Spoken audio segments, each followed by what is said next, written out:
Thunderbirds are go. Do you remember? If you grew up in the UK or in Australia, as I did, or somewhere else in the world where it was screened, aired between 65 and 66 in the UK, but one of those shows that just gets repeated and repeated, certainly into the 70s. Created by Jerry and Sylvia Anderson, it's a British children's science fiction show filmed in what was a breakthrough at the time, a form of puppetry that was electronically controlled, and they called it Super Marionation, and you remember how it looked a bit weird, but we loved it as kids, and a lot of people hold on to that, those memories very fondly. The Andersons, who were also collectively or individually responsible for a whole bunch of other children's TV shows, including Stingray, Captain Scarlet and the Mysterons, Fireball XL5, and a live-action adult drama, Space 1999, which also has its fans. Now, scale model special effects, small sets, the puppetry, it was all a bit hokey. It followed the adventures of International Rescue. International Rescue, it's a secret organisation dedicated to saving lives during disasters and keeping evil at bay. They had a whole bunch of craft, including space vehicles, jets and underwater vehicles, all launched from Tracy Island, which was somewhere in the Pacific Ocean. The main characters were Jeff Tracy and his 5 adult sons, Scott, John, Virgil, Gordon and Alan, and they piloted the Thunderbird machines. Thunderbird 1, which was a rocket, went into space.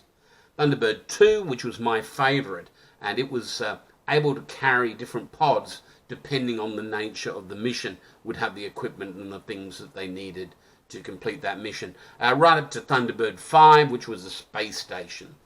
If you remember the Thunderbirds, did you have a favourite Thunderbird? Or a favourite Tracy family member, for that matter? Other characters in the show included Lady Penelope, who was an upper crust secret agent who worked with them, and her chauffeur, Parker. And there was the scientist and the proto-nerd Brains. Just look at him. The main villain was the Hood, who, a little bit like I do when I shaved my beard and hair off. The original series was followed by some feature films, one of which was called Thunderbirds Go, which was catchphrase from the series.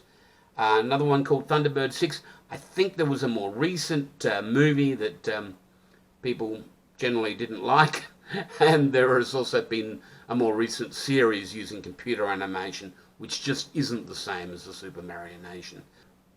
So I feel this way about the Batman TV series too. Sometimes when you try to improve on something and make it more realistic, you spoil the magic, and I think that's the case with the Thunderbirds.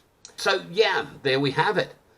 One parting fun fact, the voices were provided by well-known actors, including 2 Australians, Bud Tingwall and Ray Barrett. Now, I met Ray Barrett on many occasions. He hailed from Brisbane and came back here in the years leading up to his death.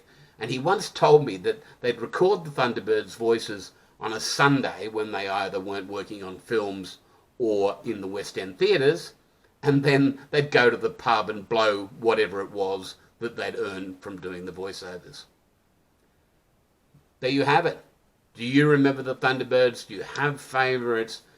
Can you remember the other series like Stingray, Captain Scarlet? I think we had a Captain Scarlet audio adventure on record when I was a kid. Let me know in the comments. If you like this story, please share, please like, thumbs up, and if you can at all find your way to subscribing, that would be just dandy, because it helps me to make more videos, not just like this, but a whole assortment of things that I enjoy, and I hope you do too. That's it for now. Thank you for your time. I'll catch you soon.